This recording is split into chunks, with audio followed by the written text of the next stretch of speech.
Hello दोस्तों। आ गए हैं आज आप लोग के नया टॉपिक लेकर के त्रिभुज ट्रायंगल यानी कि त्रिभुज यानी कि ट्रायंगल।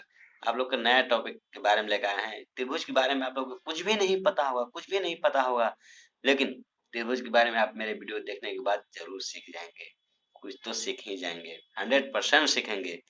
चलिए आप लोग के बारे में, आप लोग के त्रिभुज के बारे में रूबरू करते हैं।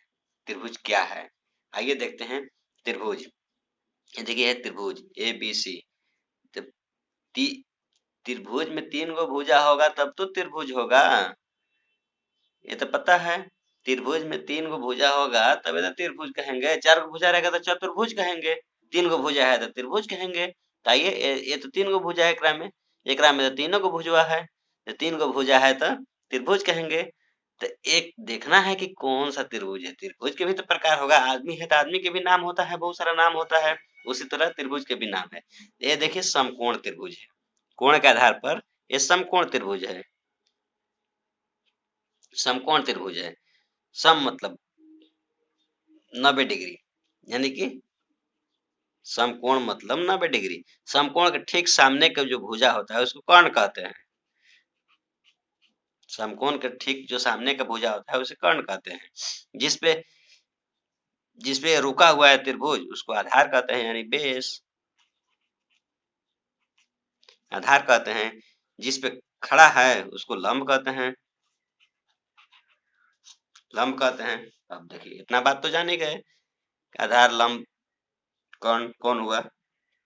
देखिए इतना पहचानने तो सीख गए कि समकोण के ठीक सामने का जो भुजा रहेगा उसको कर्ण कहेंगे। यानी कि ऐसा भी जान जाइए, कर्ण त्रिभुज में कर्ण सबसे बड़ा भुजा होता है। त्रिभुज में जो कर्ण होता है दोनों भुजा से बड़ा होता है। इससे देखें या इससे तुलना करें, दोनों भुजा से बड़ा ही होगा, दोनों भुजा से कर्ण बड़ा ही होता है। आइए देखते हैं। अब इसको त्रिभुज किसे कहते हैं, कैसे जानेंगे त्रिभुज कोई पूछ देगा कि त्रिभुज समकोण त्रिभुज किसे कहेंगे। त्रिभुज तो 3 भुजा से घिरी आकृति को त्रिभुज कहते हैं, ये सिंपल सी बात है। कोई आपसे पूछेगा कि त्रिभुज किसे कहते हैं तो आप बता सकते हैं कि 3 भुजाओं से घिरी आकृति को त्रिभुज कहते हैं। अब ये समकोण त्रिभुज किसे कहते हैं तो आइए यहाँ आप लोग के नोट कर दिए हैं। यदि किसी त्रिभुज का एक कोण समकोण हो तो उसे समकोण त्रिभुज कहते हैं, ऐसे ही बोल सकते हैं। और तो स्टैंडर्ड भाषा में बोलना होगा तो एक यदि किसी स्टैंडर्ड भाषा में बोलना होगा तो ऐसे ही बोल सकते हैं कि 3 भुजाओं से घिरी ऐसी आकृति जिसमें एक कोण समकोण हो उसे समकोण त्रिभुज कहते हैं, ऐसे ही बोल सकते हैं। जैसे आपको अच्छा लगे वैसे बोल सकते हैं। आइए एक एक हमेशा बात ध्यान में रखिएगा, ये जो कोण है ये है, इस त्रिभुज में 3 भुजा है तो 3 कोणों है, 1 2 3, 3 कोणों है। तो तीनों भुजा का योग होता है परिमाप, और तीनों कोण का योग कितना होता है 180 डिग्री होता है। त्रिभुज के तीनों कोणों का मान 180 डिग्री होता है, मान यानी कि योग।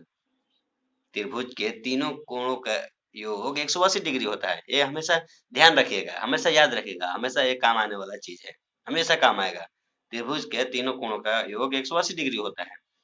त्रिभुज का परिमाप, परिमाप क्या चीज है, सब ये भुजा ये भुजा ये भुजा तीनों को जोड़ देंगे तो ये परिमाप हो गया। यानी कि बार बार के जो हम भुजा को लेंथ निकालेंगे तो परिमाप कहलाता है। तो परिमाप बराबर भुजाओं का योग, परिमाप बराबर भुजाओं का योग हो गया।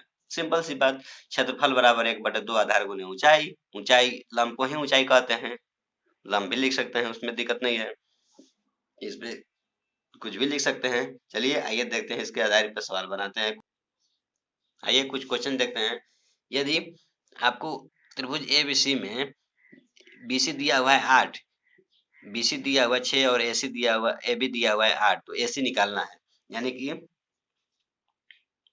देखते हैं AB बराबर 8, BC बराबर 6, तो AB बराबर क्या, AC बराबर क्या होगा 8।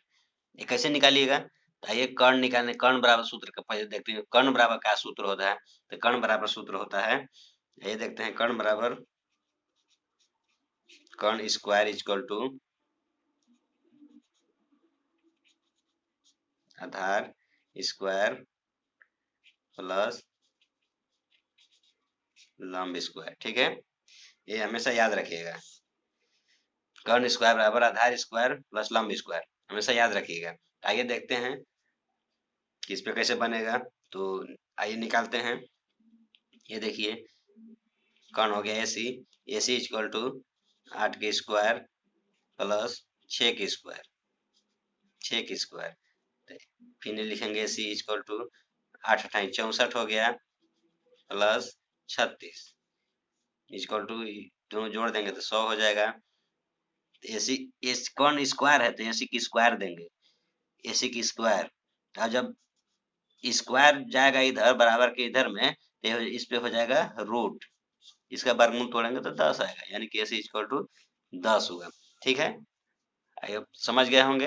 अब आगे और इसी तरह से अगर और क्वेश्चन कराते हैं, इसी तरह से परिमाप निकालने के लिए क्वेश्चन कराते हैं। आइए क्वेश्चन पे चलते हैं।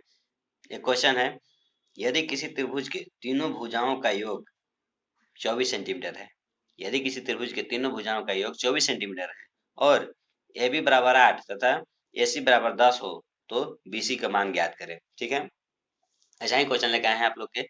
तो BC का मान ज्ञात करें। आप फिगर से तो जान गए होंगे ये BC किसे कहते हैं, और ये कौन सा त्रिभुज है इसको ये पता नहीं है, कौन सा त्रिभुज है ये पता नहीं है। कोई भी त्रिभुज का जब दो भुजा दिया रहेगा, एक भुजा निकालना है तो परिमाप का ही सूत्र लगाएंगे। तो परिमाप बराबर भुजाओं का योग, तो भुजाओं का योग कितना दिया हुआ है 24 सेंटीमीटर। तो AB बराबर BC बराबर AC, दोनों को जोड़ देंगे तो 24 सेंटीमीटर यानी दिया हुआ है, कहने का मतलब यही दिया हुआ है। तो AB बराबर 8 हो गया, BC बराबर नहीं दिया हुआ है, AC बराबर 10 हो गया। तो बराबर बराबर में 24 है, तो BC का मान निकालेंगे, दोनों दोनों भुजा के जोड़ देंगे, दोनों भुजा के जोड़ देंगे, दोनों ये जोड़ेंगे तो हो गया 24, 24 और ये वाला जोड़ सॉरी ये वाला जो जोड़ेंगे तो होगा 18, 24 दिया हुआ है तो बराबर किधर में है तो माइनस माइनस में हो जाएगा, बराबर किधर जाएगा तो माइनस में हो जाएगा, यानी कि 24 माइनस 18 इक्वल टू 6, यानी कि BC का मान हो गया 6। इसी तरह से आप बहुत सारा क्वेश्चन बना सकते हैं, बहुत सारा सॉल्व कर सकते हैं। ठीक है, हमारे वीडियो के साथ बने रहिए, हमेशा इसी तरह से टॉपिक आप लोग के लेके आते रहेंगे। Thank you.